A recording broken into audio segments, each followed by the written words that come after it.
As the National Assembly is divided right in the middle on whether they should be ousted or not, the opaque force ouster has been a subject of debate in the political arena and the corridors of justice.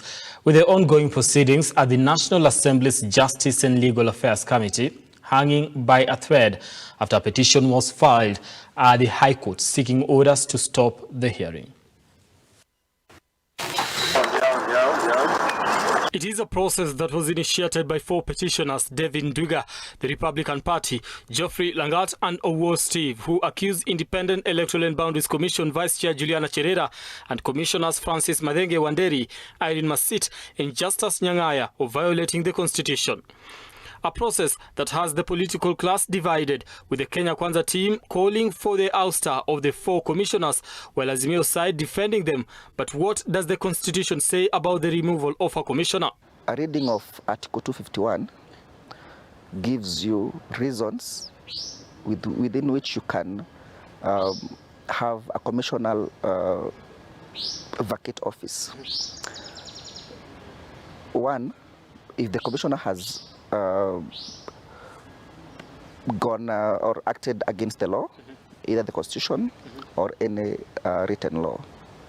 In this case, you look also at Article 6, Chapter 6 on integrity. So, and then gross misconduct. And there's also maybe issues of incapacity to mental inability. So, as much as they have security of tenure, the law provides a way in which a rogue, if I may use that word, a rogue commissioner, not only IEBC commissioner, but any other commissioner or a holder of an independent office, there is that procedure that would be followed for them to be kicked out of office.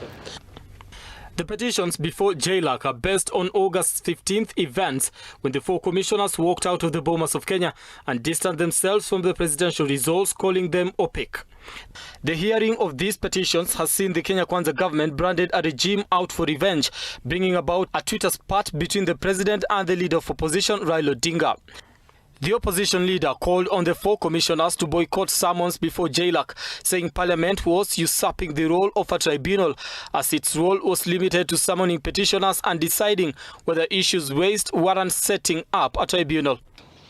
Once Parliament has received the petition, then it is discussed in Parliament. And in this case, we have the JLAC, which is the issue falls within their mandate and their ambit.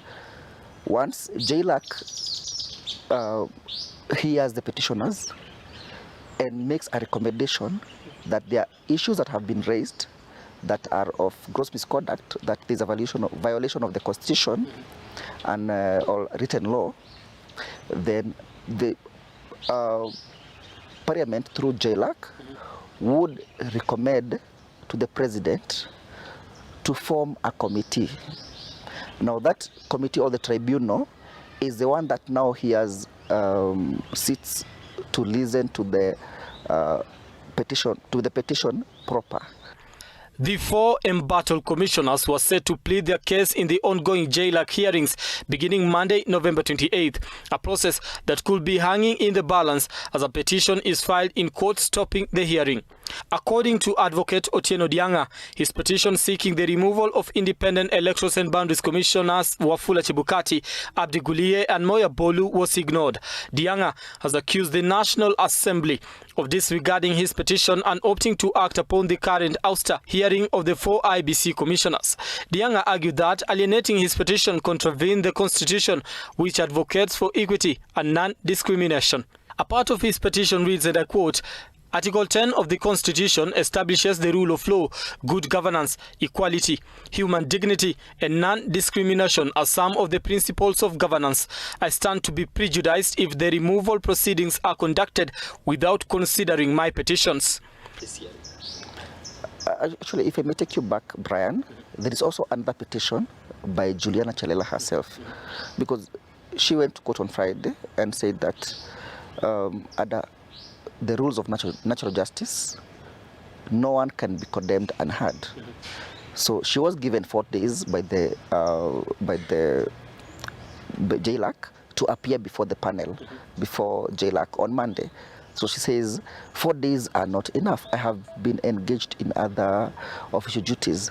That means the court, if the court finds in her favor that she wasn't given ample time to respond, then we'll have probably stay orders, staying the proceedings, pending the hearing of the and determination of such petition.